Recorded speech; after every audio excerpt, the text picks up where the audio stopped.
In this video, we're going to be talking about how to enroll in Fifth Third online banking. So let's get straight into the video. First things first, simply go ahead and open your application. And if you haven't downloaded it already, simply go into your app store and download it through there. Now, all you need to really do is click on the sign up button, which is on the bottom of your screen right over here.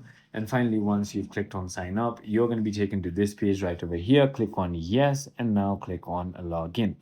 Once you've done that, you're going to be taken to this little page right over here where you need to simply go ahead and click on register.